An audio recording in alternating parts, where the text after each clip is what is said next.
Yo soy Gregory, estoy tomando este espacio también para Por qué Filosófico. Vamos a hablar sobre psiquiatría, antipsiquiatría, la relación con el capitalismo y bueno, empecemos, ¿verdad? Presentate, Jan. Sí, sí, yo soy Jan González, bueno, tengo estudios en sociología y en filosofía, ¿verdad? Y ahorita estoy cursando el grado de maestría en filosofía contemporánea. Ya me egresé de los cursos, falta ahí la tesis La de tesis. maestría nada más. Dino, empecemos con ese tema que ahorita estamos hablando, ¿verdad? Parece que cuando hablamos de locura, cuando hablamos de psicología, cuando hablamos de psiquiatría, todos esos se remiten a un mismo sujeto ontológico, ¿verdad? Que podríamos llamarlo loco, que podríamos llamarlo enfermo mental, que podríamos llamarlo trastornado. Pero bueno, ¿cuál es su postura, verdad? Usted me dijo que usted tenía una postura larga y concisa sobre eso. Sí, sí, hay varios, digamos, técnicamente, digamos, en lo que se llamaría como la psicología y la psiquiatría, digamos, como disciplinas de conocimiento puras y duras, digamos, no aceptan. eh, el- hay una polémica, ¿verdad?, sobre Ujú. cómo llamar a ese sujeto, ¿verdad?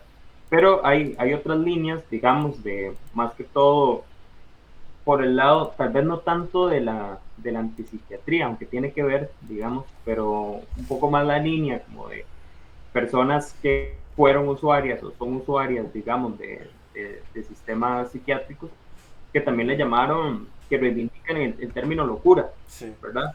Ujú. Eso es otra cosa, digamos. Entonces se autodenominan como movimientos locos, ¿verdad? Y eso es una cuestión bastante interesante, digamos, porque hay un autorreconocimiento de la locura como una categoría política, Sí. ¿verdad? Y ahí, digamos, hay un quiebre, digamos, entre todos estos movimientos de personas usuarias o ex usuarias, digamos, de personas con diagnósticos que, digamos, ellos mismos realizan una crítica, ¿verdad? Y dicen, no, pero entonces vamos a utilizar esta palabra que fue peyorativa durante mucho tiempo, Ujú. como la locura, y la vamos a reivindicar como un sujeto político, Sí, sí, sí. ¿verdad?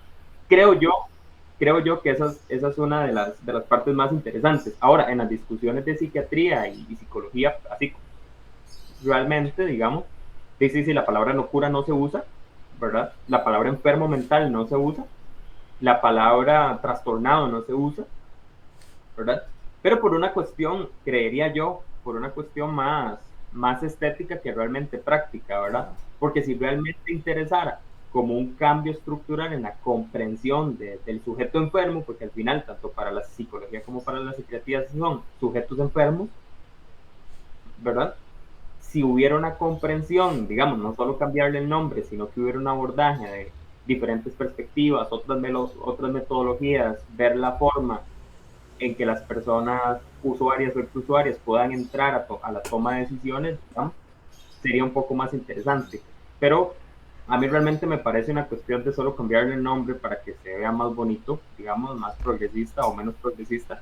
Y me parecería que hay respuestas más interesantes, más bien todos estos movimientos que reivindican la cuestión de la locura, ¿verdad? Que creo que ahí es donde hay un foco que muchas veces en estas investigaciones como que no sale reflejado, y es en donde usted ha visto, bueno, hay, pero cuesta mucho, digamos, de 100 investigaciones que usted va a encontrar sobre el tema, si busca en internet, digamos, en la mayoría no hay como un nivel de profundidad con las personas usuarias o ex usuarias, donde también brinden tanto mejoras como perspectivas al sistema de atención de lo que le llaman salud mental, ¿verdad? Siempre es como una persona de psicología hablando, ¿no? O una persona de psiquiatría, cuestiones patológicas, pero no hay una recepción activa, digamos, de las otras personas, de las personas que al final usan el servicio o que fueron gravemente dañadas con algún medicamento, con alguna terapia como el electroshock, por ejemplo. Entonces, digamos, ahí ya el tema se pone más denso. A mí me gustaría hacer dos comentarios con respecto a esto. Primero, ahorita he estado trabajando particularmente con el concepto de enfermos mentales y de trastornados mentales. El de enfermos mentales, lo empiezo a hilar desde Charcot, desde ¿cómo se llama este hospital? El Saint Pierre, en el que estaba en París, en el que estudió Freud y toda esta corriente. Y básicamente hay un señor que, fíjate, usted lo conoce, que se llama Thomas Sass. el mae le hace una crítica fuertísima a este mae y dice, no, usted metodológicamente estuvo errado.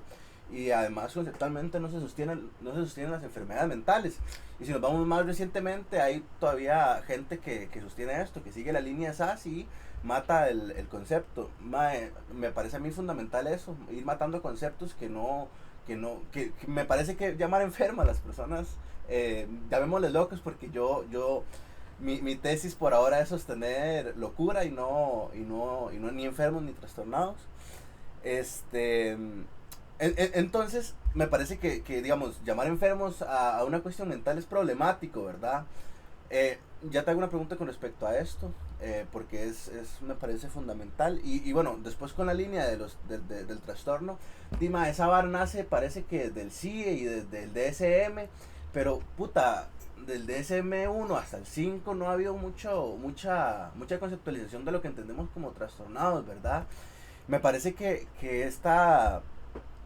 este sujeto de alguna manera se olvida, no se menciona, no es parte de la discusión y me parece muy extraño, ¿verdad? Porque di, sobre estas personas, sobre las personas que al final entran en psiquiátricos, entran por medio de la caja o por medio de privados, es esta persona a las que se les afecta y no se ha señalizado quiénes son. Em, bueno, y el segundo comentario era que efectivamente yo opto por locura, ¿verdad? Por ahora, por una cuestión reivindicativa. Y la pregunta sería, mae, eh, ¿vale la pena llamar o se debería dejar de llamar enfermos a las personas que están eh, a este sujeto, ¿verdad? Sí, yo creo que depende, Ajá. ¿verdad? Depende a quién se lo pregunte. Por ejemplo, una cuestión que yo creo que es la que hace más ruido en este sentido es que, digamos, para llamar enfermo mental a algo, a alguien, digamos, es que tiene que haber una patología de por medio, ¿verdad? La cuestión con este libro, el DCM, es que sí, a lo largo de su historia han llamado patologías a cuestiones que ahorita son normalizadas, como la homosexualidad, por ejemplo, Ujú, ¿verdad? La homosexualidad, según el DCM, que era científico y todo, se trataba con electroshock, ¿verdad? Entonces tan científico no era, por ejemplo. Entonces, digamos, ahí es donde la cuestión se va poniendo más interesante. Uno podría irse como a la línea más, digamos, ontológica, que es la comprensión del sujeto, ¿verdad? Entonces, cuando uno está como en esa línea, uno puede decir, sí, claro, digamos, estas personas son enfermas. ¿Qué es lo primero que usted tiene que saber o decir para señalar a una persona enferma? Mental, en este caso. De que no es neurotípica, ¿verdad? Que ahora son como las palabras que se usan, neurotipicidad y neurodivergencia, ¿verdad? ujú, Ahora uno puede seguir problematizando, digamos, o sea, ¿alguien realmente es neurotípico? ujú. Sí, O sea, todos, o sea, hay un grupo, o sea, neurotipicidad se refiere a que hay un grupo de personas, que son la mayoría, que tienen una estructura de pensamiento igual ujú, y que hay gente que se sale de esa estructura, ¿verdad? ujú. Partiendo de eso, sinceramente está muy jalado el pelo pensar que todo el mundo es neurotípico, ¿verdad? Y lo otro es, o sea, realmente hay una neurodivergencia. O sea, no es más fácil nada más aceptar que hay gente que tiene procesos cognitivos diferentes a otros. Y ya. O sea, porque al final todo se sintetiza y ya si usted se va a la cuestión química, ¿verdad? Y que ahí es como cuando lo intentan justificar científicamente, digamos, de la cuestión de catalizadores, de serotonina y que el sistema nervioso central y las afecciones y eso. Pero al final de cuentas, digamos, también siempre sigue siendo como, no polémico, porque es socialmente compartido, ¿verdad? O sea, cuando usted empieza una disciplina como la psicología o la psiquiatría, ya asume el hecho de que existe la enfermedad mental, digamos, así está construida, digamos, aunque hay gente de psicología y de psiquiatría que también son bastante críticas, ¿verdad? Hacia estos fenómenos, principalmente viniendo de la psicología social. Yo he visto mucha crítica a esto desde la psicología social, porque claro, usted trabaja con grupos comunitarios, digamos, se da cuenta que hay otras afecciones, se da cuenta, digamos, de que tal vez era que no consigue trabajo desde hace 2 años y ahí como que la cuestión de la depresión resulta que no era una patología, sino que era culpa del sistema económico, ¿verdad? Y ahí ya es donde empiezan otra serie de perspectivas muchísimo más interesantes que nada más decirle a alguien que está enfermo o no, ¿verdad? Que al final sería individualizar el problema y si usted lo individualiza, de ahí ya perdió bastante terreno, digamos. Mae, me parece que que los criterios diagnósticos que utiliza la psiquiatría son terriblemente escuetos. Me parece que no hay una... Mae, si se quiere hablar de enfermedades, que por lo menos se hable de un lugar biológico, ¿verdad? Que se utilicen criterios biológicos, pero los criterios biológicos que se utilizan son escuetos, son muy vagos y no, me parece que no son lo suficientemente robustos para señalar enfermos mentales y además añadámosle este factor social a los criterios diagnósticos. Se supone que en el DSM-5, digamos, si usted cumple ciertas características de esos criterios diagnósticos, ya cumple con eso. Pero ¿qué pasa si de esas 5, 3 son producidas a nivel social, ¿verdad? ¿Qué pasa si la ansiedad, si la depresión, qué pasa si los ataques, lo que sea, vienen a raíz de lo social, ¿verdad? ¿Cómo se sostiene eso? Parece que no se sostiene, ¿verdad? Eh, básicamente, ¿vos crees que todavía la psiquiatría se sostiene? Hay una comprensión ahí que se... Bueno, Costa Rica, por ejemplo, firma la reforma psiquiátrica y hay varias reformas psiquiátricas que parecieran más intentos de ahogado, digamos, por intentar mantener vigente una rama del conocimiento, digamos, en este caso. Pero también hay que admitir que esa rama del conocimiento, o sea, la psiquiatría, eh, tiene muchos, tanto defensores como desertores, ¿verdad? Curiosamente, las personas desertoras de la disciplina son usualmente personas que han sido pacientes la misma, entonces ahí hay un punto de análisis importante, ¿verdad? Que creo que ahí habría que revisar entonces qué dicen los movimientos locos, ¿verdad? ¿Qué dice los movimientos por salud mental comunitaria, ¿verdad? ¿Qué dice la psicología social en línea más crítica a toda esta cuestión?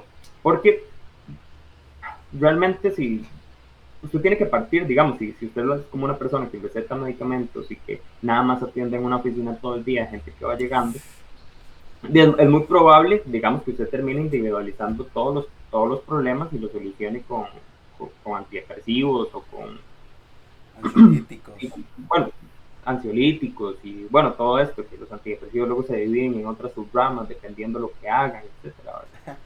Y al final de cuentas, o por ejemplo, y al final de cuentas, hay una cuestión que también es interesante, digamos, y volviendo un poco al tema de enfermedad mental y también tal vez para cuestionar un poco la vigencia de estas disciplinas, es que la cuestión de enfermo quiere decir que da la posibilidad, digamos, de que se puede curar de algo, ¿verdad? Sí, creo que ahí entra la Técnic- cuestión de la paternalización muy fuertemente. técnicamente, digamos, lo que hacen la mayoría de antidepresivos o ansiolíticos es imponer un estado biofísico, Ujú. ¿verdad?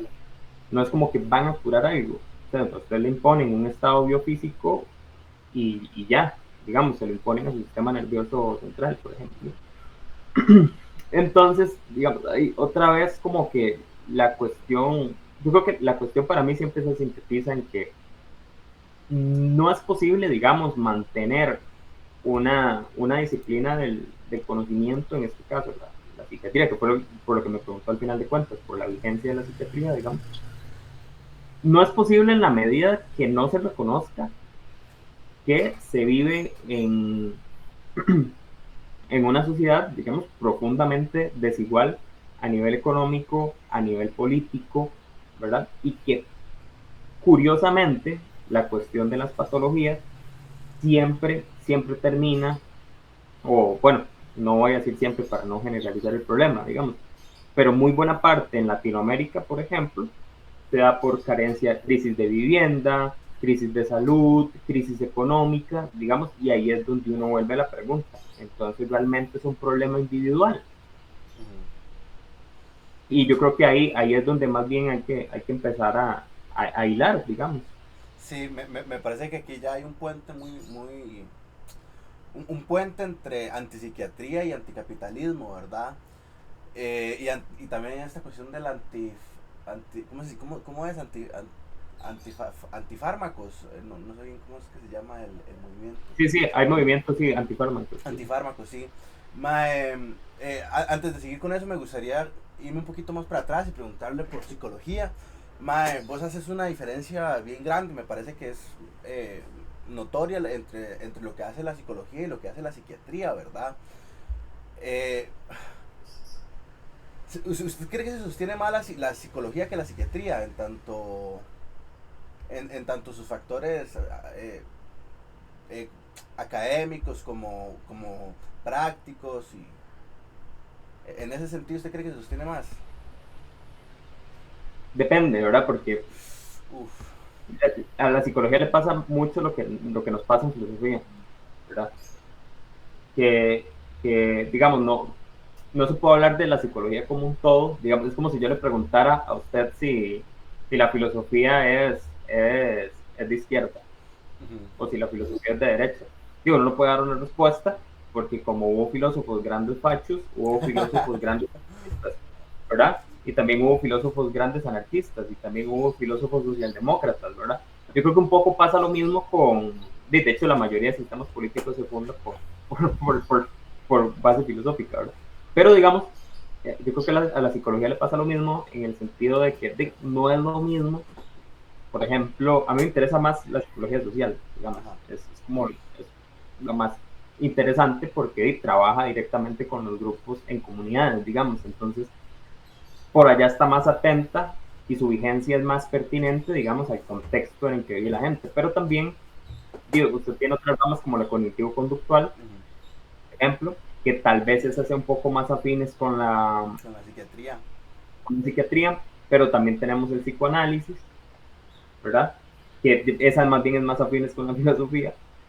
pero también, sí, digamos, usted tiene también médicos generales por ejemplo, aquí en Costa Rica, la Caja Costarricense de Seguro Social, usted tiene médicos generales que le mandan clonazepam a adultos mayores, por ejemplo. Y ahí ya Uf. ninguno, y ahí ya eso ya no es, ya no son, ahí ya no son psicólogos, no estamos hablando ni de psicólogos ni de Ni psiquiatras, psiquiatra. sino de médicos generales, ¿verdad? Que mandan ansiolíticos, por ejemplo, que mandan antidepresivos, digamos, de los más comunes, por decirlo así, ¿verdad? Por ejemplo, aquí en Costa Rica está muy normalizado el consumo de, de De diazepam, clonazepam y todas las PAM, fluoxetina y...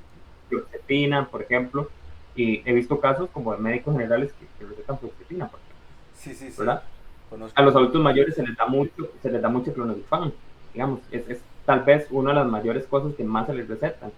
Entonces, también hay, como le digo, o sea, abrir la ventana de la psicología y de la psiquiatría es importante, pero también, digamos, ver como que hay también factores como la medicina general, digamos, que también hace uso, al menos acá, que también hace uso de este tipo de medicamentos, yendo como en un lado más de la cuestión de los fármacos, ¿verdad? Ahora, volviendo a la pregunta inicial, que fue si la psicología o la psiquiatría, cuál tenía más vigencia, yo creo que depende, ¿verdad? Porque creo que también hay estudios desde la psiquiatría que resuenan casi que como antipsiquiatría, ¿verdad? Es como hay líneas muy delgadas. Recuerdo un libro y ahorita le fallo con el nombre y con el autor. O sea, terrible esta referencia que voy a dar. Pero digamos, el chavalo tiene un estudio sobre antidepresivos que es sumamente importante. Ahí después se lo busco y se lo paso para que lo deje como referencia en el video. Y el chavalo es psiquiatra, Ujú. digamos.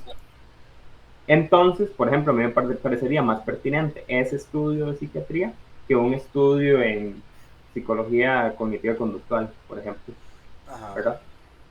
Entonces, pero la práctica psiquiátrica normal, digamos, entonces ahí me parecería más vigente frente a la práctica psiquiátrica normal, esta que entendemos como consultorio, como encierro, me parece más interesante entonces la viabilidad o la vigencia de la psicología social. Ajá.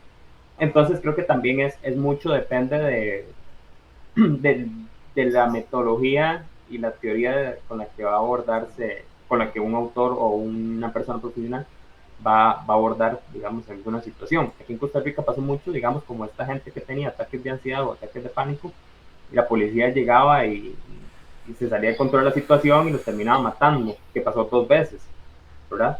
No fueron tan mediáticos, pero pasó 2 veces. Entonces, ahí uno puede seguir tirando la bola, ¿verdad? Usted fue putica, es muy fuerte. Me remito un poco a esto de los médicos generales recetando clonazepam. Me parece que todo esto viene de entender las cuestiones mentales como enfermedades, ¿verdad? Pero yo no sé si la psiquiatría puede ser, o la psicología puede ser, sin que se entienda a este sujeto como un sujeto enfermo, ¿verdad? A raíz de esto, quiero concatenarlo con este puente que vos hacías ahora de antipsiquiatría y anticapitalismo. ¿Será posible una psiquiatría sin enfermos mentales que permita una visión más amplia y heterogénea de los problemas de la mente? O ni siquiera problemas, es que no los llamemos problemas, de las cuestiones de la mente. Sí, es difícil, ¿verdad? Porque sí, por principio ambas disciplinas de conocimiento eh, parten de la existencia de la patología, ¿verdad? Porque si no, ¿qué estudian, verdad? La psicología se supone que estudia la conducta, pero bueno. Bueno, sí, sí, la psicología se salva un poco más que la psiquiatría en ese sentido, Pero ¿verdad? necesita Creo que uno entender puede... una conducta enferma también, necesita Ujú. entender una conducta divergente para poder señalarla. Uf, Sí, que la psiquiatría sea descriptivista a mí me molesta mucho, sinceramente. sí, la psiquiatría sí, sí, sí va a optar más por más bien partir de la base del sujeto enfermo, ¿verdad? Sí, Al menos su mayoría, ¿verdad? Como le digo, no voy a generalizar todas porque por allá alguien llega y comenta, no, es que hay un psiquiatra francés que plantea todo lo contrario, sí, pero un psiquiatra francés contra la práctica de la psiquiatría general, sí, poco y nada, ¿verdad? sí, sí, Estoy hablando, cuando me refiero con la generalidad de la psiquiatría, me refiero a la práctica psiquiátrica. O sea, no me refiero a que tal vez haya un psiquiatra francés que también es filósofo y que más bien es crítico de la práctica psiquiátrica. O sea, no me estoy refiriendo a esos casos particulares y a esos críticos particulares, sino que me refiero a la psiquiatría como práctica, como la que dio electroshock, como la que encarceló gente, a eso me refiero con psiquiatría, ¿verdad? A la práctica médica de relaciones de poder, digamos. No sí, me sí, sí. refiero a que tal vez haya un mae crítico por ahí, ¿verdad?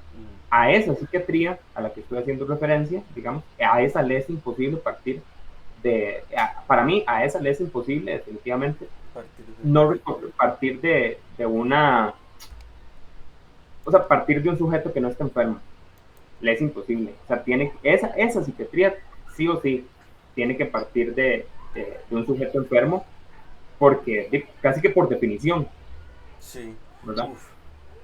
Mae, yo estudiando un poco en los inicios de la psiquiatría aquí en Costa Rica. Bueno, primero que todos los directores y médicos psiquiátricos del inicio de la psiquiatría en Costa Rica eran europeos, ¿verdad? Y venían con años, con, con atrasos científicos, llamémoslo así.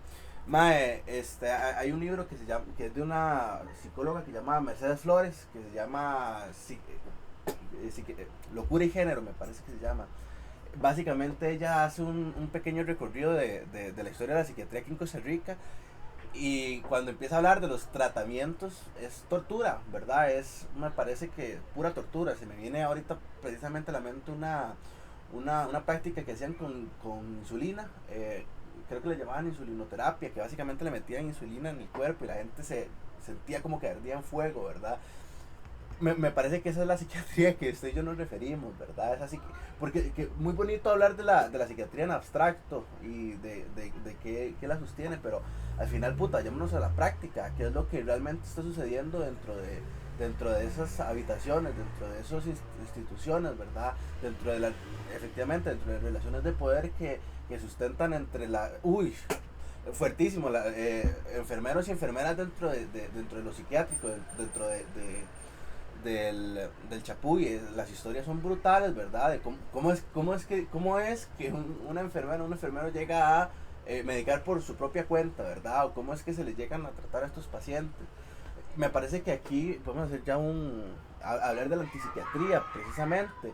Eh, ¿Qué postulados tiene la antipsiquiatría?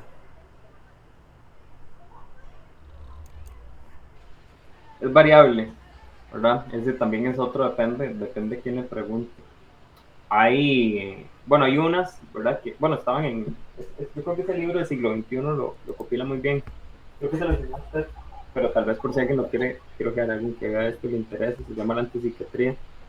Es decir, es un compilado del siglo XXI y son un montón de artículos académicos sobre antipsiquiatría, ¿verdad? Reforma psiquiátrica, etcétera. Leyendo eso, digamos, creo que uno se da cuenta al menos a principio, a fundación, no había como un consenso, ¿verdad? Tal vez, y bueno, voy a tomarme la libertad de no hablar tanto en términos académicos, referenciando autores, ¿verdad? Porque tal vez no lo tengo tan fresco. Pero uno de los primeros artículos de este texto es analizando un caso de estudio de dos franceses y italianos, de ahí no pasan, que más bien intentaban hacer como este tipo de experimentos sociales, ¿verdad? Que ahí eran una de las, como fue naciendo, porque también hay que ver ciertos errores de la antipsiquiatría, ¿verdad? Porque tampoco fue una disciplina libre, al principio no era tan libre de los mismos sesgos de la psicología, ¿verdad? O de la psiquiatría. Entonces, digamos, eran dos chavalos eh, que dijeron, bueno, tal vez la enfermedad mental sea un constructo y no sé qué, y encerraron personas con esquizofrenia, con ansiedad, con no sé qué, en una casa, las dejaron hacer lo que quisieran, no les pusieron reglas, no nada, ¿verdad? Nada más Nada las más que no dejaron ahí. salieran. Nada más las dejaron ahí como para ver cómo seguían su vida normal, digamos, y claro, la cosa fue un desastre, ¿verdad? La cosa fue un desastre, y creo yo que no fue un desastre no necesariamente porque la gente estaba enferma, sino porque, imagínense que usted lo metan en una casa con un poco de gente que no conoce, ¿verdad? Sí, sí, y que son Y, particulares en tanto su comportamiento también, o sea, ajá, a- a- y usted tiene esquizofrenia y hay dos chavalos con ansiedad psicótica o sea, yo creo sí, que sí. ese experimento no iba para nada, pero también es para ilustrar un poco sobre la divergencia, digamos, que podía haber también entre psiquiatras. Ahora, con respecto a los principios, yo creería que uno debería ser que el reconocimiento de que la enfermedad mental es un constructo social, ¿verdad? Estrictamente constructo social, no tanto científico, ¿verdad? Y otro, que hay un reconocimiento de estructuras sociales que condicionan también a los individuos, y creo que ese es otro como bastante más interesante, ¿verdad? Como para poner ahí dos para iniciar el debate. Ujú. Mae, se te está pegando un poco, entonces demos un chancito a ver si se mejora. Mae, sí, me parece que, bueno, los dos principios que propone son entender la enfermedad mental como un constructo social y entender que hay factores sociales que afectan directamente al sujeto, ¿verdad? Y que eso le modifica. Yo estoy de acuerdo con esos dos preceptos, me parece que son necesarios y fundamentales para entender toda esta cuestión, por una cuestión muy simple, y es que es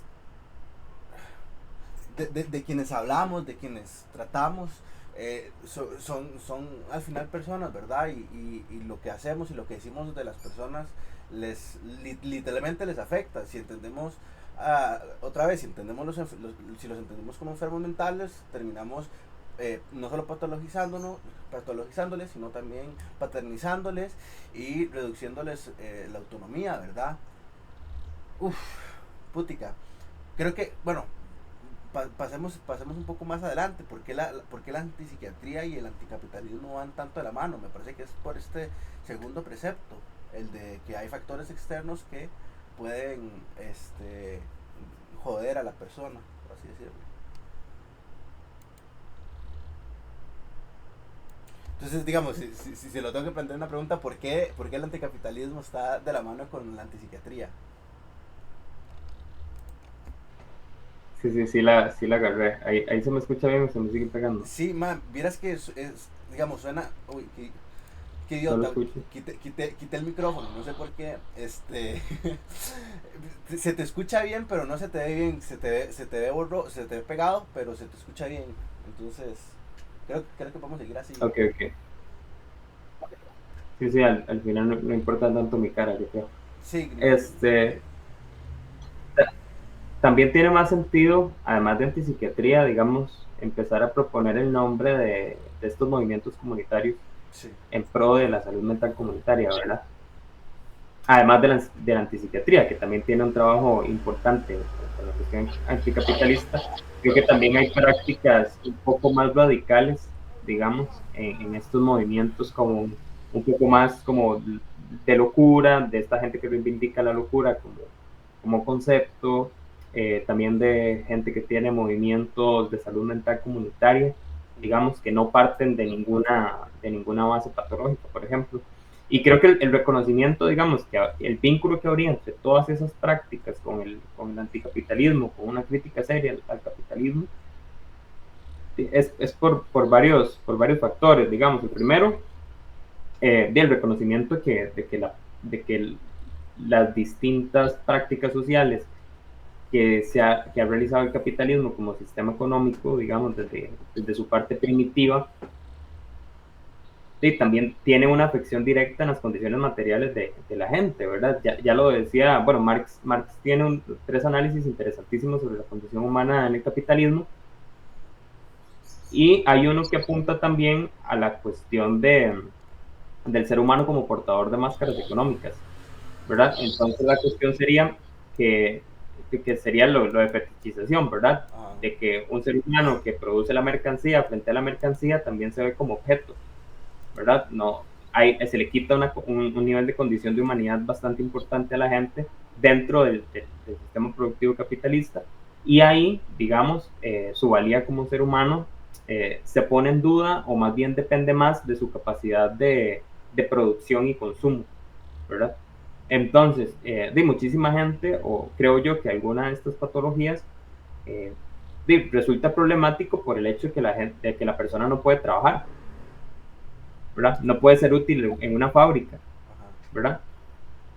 No, se lee como una persona funcional a una persona que participe de la vida política, que participe de la vida familiar y, por supuesto, que trabaje 8 horas al día, ajá, ¿verdad? Cuando hay una imposibilidad de hacer esto, digamos, se pierde cierto criterio y condición humana a la gente, ¿verdad? Y ese es un reconocimiento, digamos, directo que uno podría empezar a hilar directamente a estas disciplinas con el anticapitalismo, ¿verdad?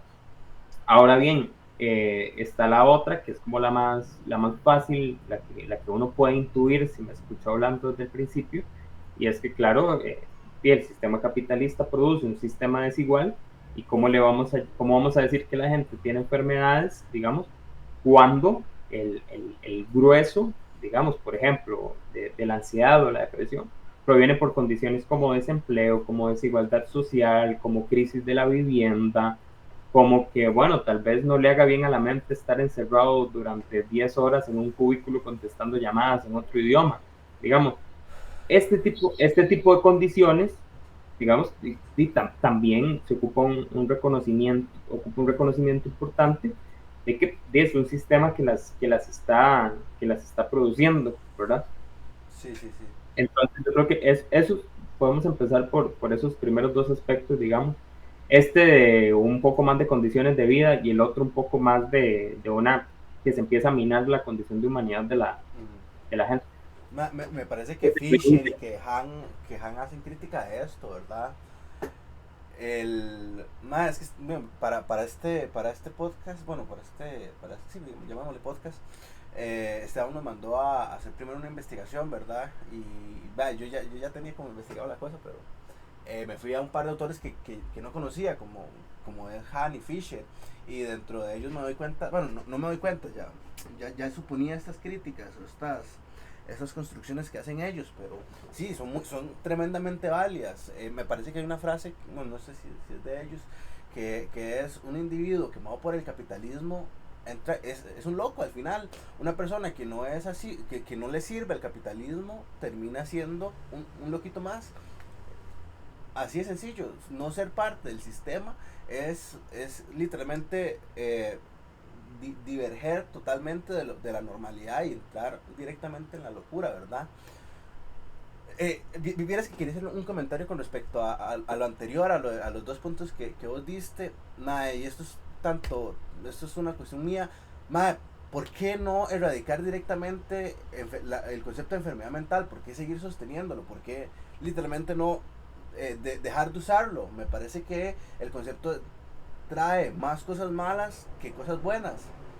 ¿Por qué seguir manteniéndolo? Bueno, yo creo que primero es por una necesidad cientificista, ¿verdad? De mantener vigente un objeto de estudio y mantener vigente una disciplina de conocimiento, una serie de prácticas científicas médicas, ¿verdad? Sin afán de hacer más polémica, creo que nada más es sencillamente eso y no significa algo bueno ni malo, creo que significa, ya, esto no es opinión personal, mi opinión personal es que significa más algo malo que bueno, pero ahí está, digamos, no, nada más estoy diciendo un hecho, ¿verdad? Sí. Es un hecho de la realidad. Ahí después nos tocará a nosotros decir si es bueno o malo darle carácter de moral y de valores, ¿verdad? Sí. Uh, Y el otro, que también es una cuestión que se afianza bastante, digamos, es que, por ejemplo, creo yo que cierto, hay una cierta necesidad también social, digamos, no, con esto el TDA, por ejemplo, que, que ahora la mayoría de gente tiene TDA, ¿verdad? Como que se hizo los últimos, es en serio, o sea, los últimos 5 años, digamos, como que la gente empezó a decir, así, yo tengo TDA. Pasa lo mismo con Y el también, autismo, me parece. hubo una cuestión de redes sociales importante ahí, ¿verdad? Eh, y sí, exacto, igual que el autismo. También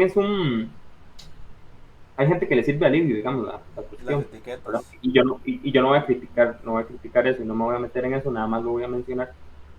Creo que hay gente que le sirve alivio, ¿verdad? El hecho de, de no calzar o no haber calzado en ciertas etapas de su vida o a lo largo de su vida y que luego alguien le diga, es que no lo hizo porque está enfermo, tiene esto, también, ese es un alivio, ¿verdad?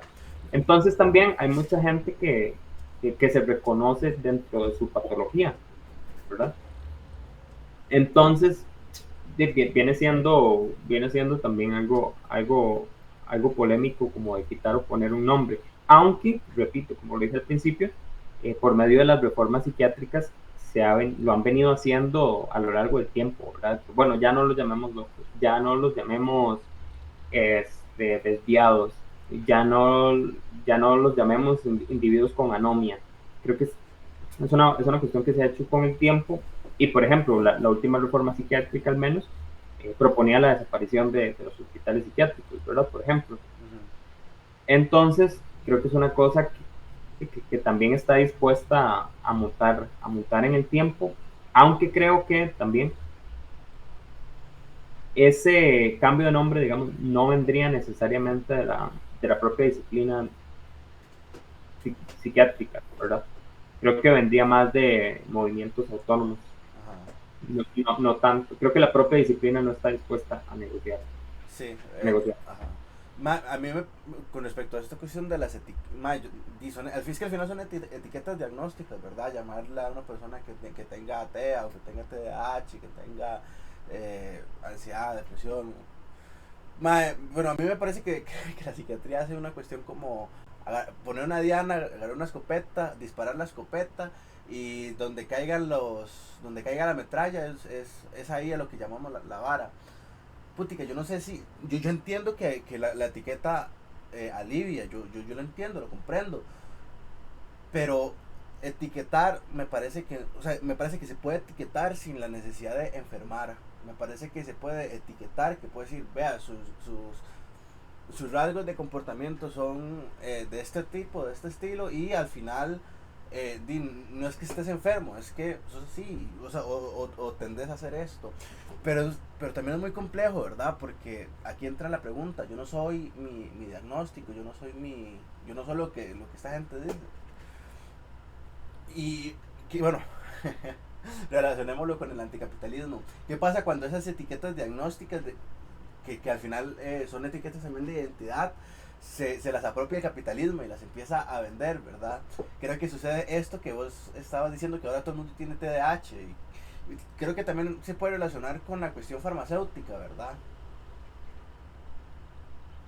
Sí, yo creo que Mark Fisher creo que hablaba bastante de esto, ¿verdad? Creo que es una cuestión más que capitalista, me parece un poco más neoliberal, digamos, en el sentido de que el neoliberalismo tiende a individualizar, bueno, el capitalismo también, digamos, pero una de las características principales del neoliberalismo es esa tendencia a individualizar los problemas, Sí. ¿verdad? Entonces, claro, es más fácil, digamos, y a esto voy con cómo el capital, a contestar su pregunta de cómo el capitalismo tal vez aprovecha estos etiquetas, tal vez no, se aprovecha estos etiquetas. Y por ejemplo, digamos, yo tengo TDAH y me comporto de tal manera, digamos. Entonces, no veo la necesidad de cierto cambio social radical a nivel económico, por ejemplo, porque yo me comporto así porque tengo TDAH. Ujú. No porque la estructura económica sea una mierda, no porque el 98% de la población mundial concentra, no porque el 2% de la población mundial concentra el 98% de la riqueza, digamos, el 99%, no importa cómo anda el dato, ¿verdad? Entonces, digamos, es más fácil y más sencillo yo como individuo comprender que tengo distimia, que tengo depresión, que tengo ansiedad, que soy psicótico, ¿verdad? Es más fácil, digamos, esa comprensión de mundo para mí, digamos, que acepta que un estudio de, de la condición humana dentro del sistema capitalista, ¿verdad? Es más sencillo, Ujú. ¿verdad? Pero que también, además de ser más sencillo, es más provechoso para el sistema porque se logra perpetuar en el tiempo. Ujú. Porque es más fácil nada más ir a recetar clonazepam que cambiar las jornadas laborales. Ujú. Uf, qué fuerte está eso. Está, ¿cómo está más lejos? Es más fácil imaginar el fin del mundo que el fin del capitalismo. Es más fácil imaginarme enfermo que imaginar que las condiciones que me rodean son las que realmente me afectan. Y bueno, Mae, para ir como ya aterrizando toda esta cuestión, Mae, en el guión, en lo que tenía pensado hablar aquí, hay un punto que son relaciones personales con el tema. ¿Cómo podemos relacionar todo esto con nuestras vidas? De de qué me sirve a mí, por ejemplo, como autista, hablar sobre todos estos temas psiquiátricos, ¿verdad? ¿De qué le sirve a usted como una persona TH hablar de todos estos temas psiquiátricos? ¿Cómo es que estos temas me afectan a mí y cómo es que puedo yo de alguna manera afectar a ellos? Esa pregunta es loca, ¿verdad? Yo creo que la mayoría de gente que llega a estos temas es por experiencias personales, ¿verdad? Por ejemplo, y me refiero otra vez a, bueno, los movimientos locos o los estudios locos, que también se les llama así, digamos, es de gente que ha sido usuaria de sistemas psiquiátricos, ¿verdad? En su grandísima mayoría. Este, entonces, por ejemplo, digamos, de gente que directamente decide, digamos, empezar a investigar sobre el tema y decide separarse, digamos, de la dogma psiquiátrica, digamos, o psicológica, y empieza a hilar otro tipo de metodologías y por allá se hace un centro comunitario sobre atención a la salud mental, por ejemplo. Entonces, digamos que eso es una buena práctica, digamos que se desliga de todo este conocimiento y experiencia, que puede ser experiencia traumática también, que la gente tenga, que uno tenga en centros psiquiátricos, ¿verdad? Y que luego después de un proceso de luto y recuperación, ¿verdad? Por ejemplo, del electroshock, por ejemplo, hay movimientos de gente sobreviviente al electroshock, digamos, que está bastante implicada en esta atención comunitaria y en esta cuestión, digamos, centros comunitarios, etcétera. digamos que más bien se tomaron la experiencia traumática y la convirtieron en una experiencia política, ¿verdad? Creo que eso es interesante, digamos, ese tipo de movimientos es interesante. Y también a nivel personal, ¿verdad? Y creo que también le puede funcar mucho a la gente, es el desapego, digamos, de la necesidad de verse reflejada en un diagnóstico, digamos, ¿verdad? También la cuestión de, bueno, de pronto y uno no es el diagnóstico completamente, ¿verdad? De pronto y uno es otras cosas más que nada más un diagnóstico, aunque pareciera, digamos, que hay cierta comodidad de la gente aceptando el diagnóstico, pero es como le dije, o sea, es una comodidad que se liga más a que uno le sea más funcional al sistema y por ende el sistema pueda sacar provecho de usted y usted se sienta incluido en ese sistema, que por una cuestión mía personal que me siento bien, ¿verdad? Es más una necesidad de calzar con el sistema económico. Ahora, si un sistema económico con estos niveles de pobreza, con genocidios a cielo abierto televisados y con grandes magnates tecnológicos, digamos, haciendo lo que sea con la economía mundial, digamos, ahí ya, si usted es el enfermo y eso no, de ahí ya es una cuestión, ya es otro tema, digamos, pero si usted quiere ser una persona cuerda, digamos, y quiere que un sistema que televisa un genocidio como el de Palestina, eh, lo vea usted como cuerdo, bueno, yo no sé qué tantas ventajas hay en que uno lo vea como cuerdo, digamos, yo prefiero mantenerme al margen. Mantenerme loquito. Mae, con respecto a esto primero que decís, con respecto a lo de de las etiquetas, del final, si quiero o no ser parte de la vara, si me siento bien o no. Putica, yo no sé si una persona que le diagnostican trastorno límite a la personalidad, lo que va a sentir sea alivio. Me parece que puede llegar a ser más una cruz que un alivio. Y es que sí, es que se me vienen varios casos a la mente de personas que les diagnostican trastorno límite de la personalidad y su mundo cambia, su entender la realidad cambia en demasía, ¿verdad? Y, puta, yo no sé si realmente vale la pena. Me parece que hay una psicóloga por ahí que llama Freud, Argentina, me parece que ella habla sobre esta cuestión de los etiquetas diagnósticas y si vale la pena o no seguir utilizándolas. Yo al menos desde mi perspectiva las pondría en duda a quién decirle qué y por qué. Por ejemplo, una persona que, es que hijo de putica, qué fuerte es. Una persona que va a la caja, va un par de minutos al psiquiatra y le dice, bueno, ya tiene distimia. ¿Verdad? ¿Qué significa eso para una persona, verdad? Es que como se sigue entendiendo como enfermedades mentales, que uno le digan que tiene distimia, que tiene trastorno límite, que tiene X, Y o Z, es como que le digan, madre, tiene cáncer, es como que le digan, madre, tiene cualquier vara que sea una enfermedad biológica, ¿verdad?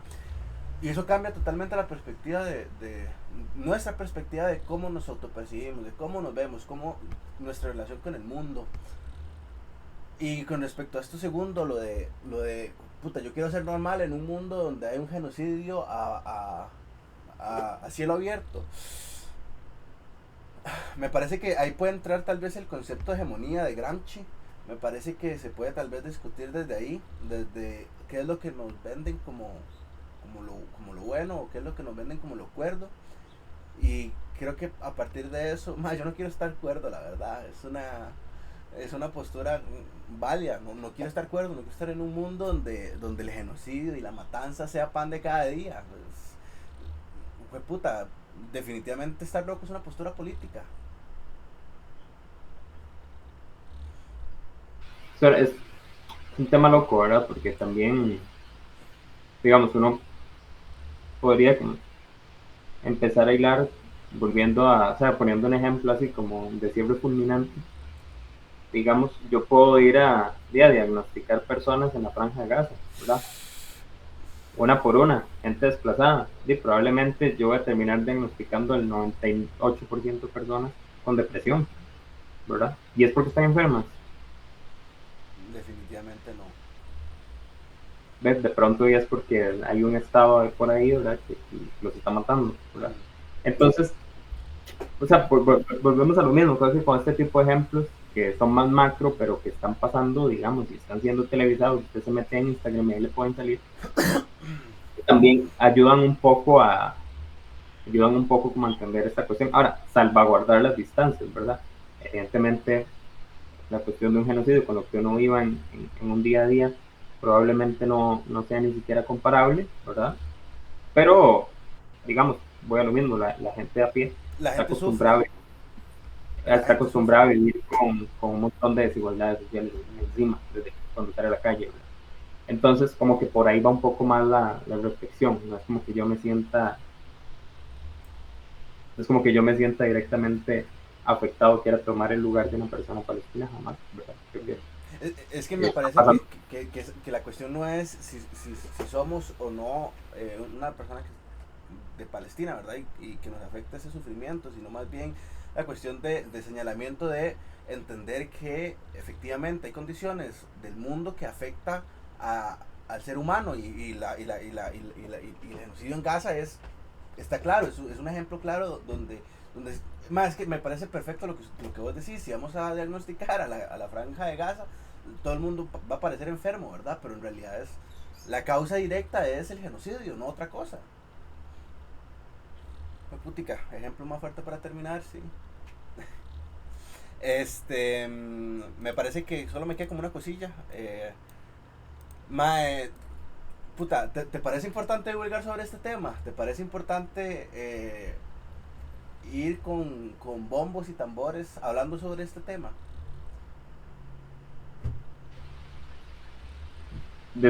O sea, hablando como, desde una perspectiva crítica Más o... de una perspectiva muy crítica en realidad.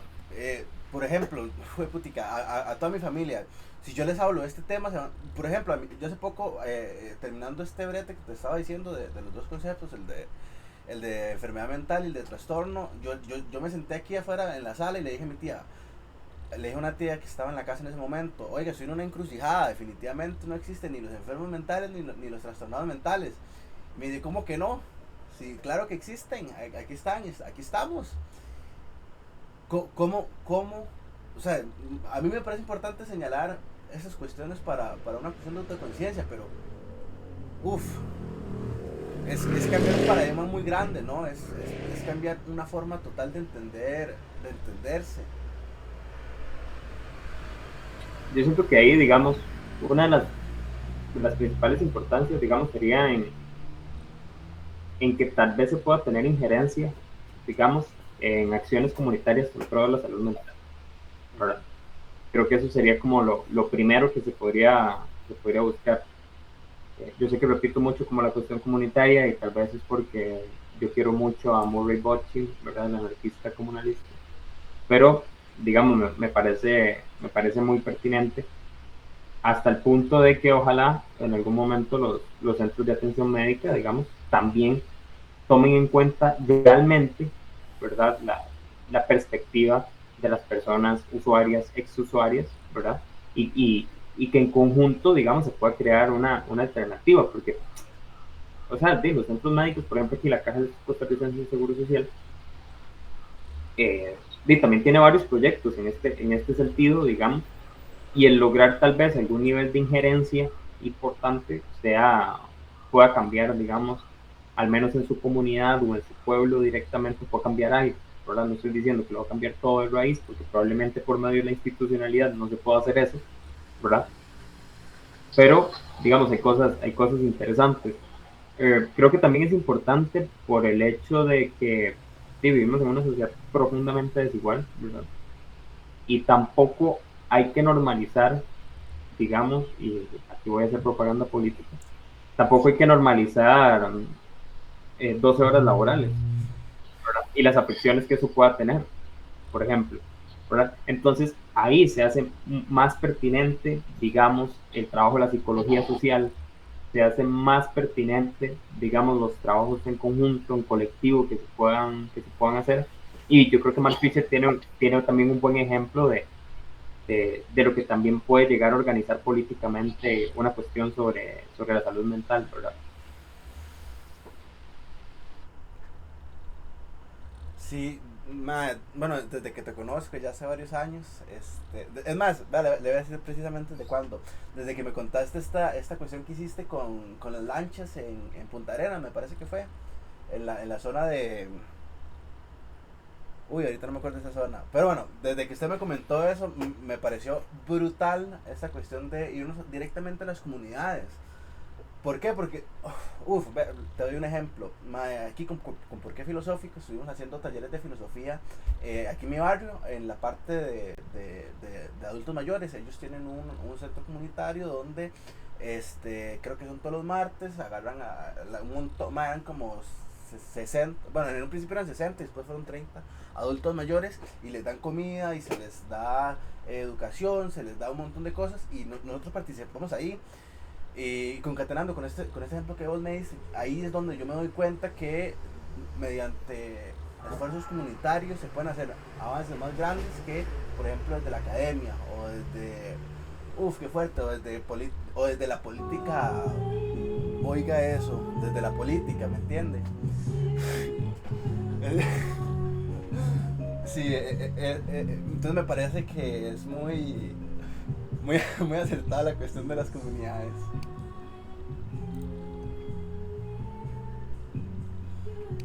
Sí, yo creo que uno lo puede tirar más por ahí, ¿verdad? Esa importancia también es y creo que acá se despega, ya trayendo a colación otro sistema del anticapitalismo, se despega que sí, más bien en un sistema que busca la individualidad extrema de la gente, ¿verdad? Y que busca la normalidad, ¿verdad? Como, no sé, se me ocurre tener a gente encerrada en su trabajo o haciendo home office en un residencial donde usted no conoce a los vecinos de la par, digamos. Eso es favorable para el sistema capitalista. Este tipo de iniciativas de las que se habla a nivel comunitario, digamos, más bien lo que hacen es fortalecer un vínculo comunitario, fortalecer el vínculo social, que usted reconozca la condición de humanidad de su vecino, a pesar de que tengan diferencias políticas, económicas, religiosas, lo que sea, digamos, se reconoce esa condición de humanidad y a partir de eso se pueden tejer e hilar, como decía Walter Benjamin, se pueden tejer e hilar otras cosas más interesantes y resulta que esas cosas más interesantes, digamos, amenazan el sistema, ¿verdad? Pero que cabe, digamos, dentro de toda esta lógica. Y sí, creo que eso. Ahora ya como para terminar, te voy a dejar un espacio para que haga publicidad de sus proyectos, de sus cosas. Es que yo sé que usted está en varas de música, ¿verdad? Entonces, haga spam de todas esas cosas, ¿verdad? Para ver si hacemos que resuene eso. No, no, no, no. Prefiero nada más que si quieren, pueden ir a consultar mis investigaciones en este tema. Ahí que tengo un parcito publicadas. Ahí sí. Si quieren darse la vuelta.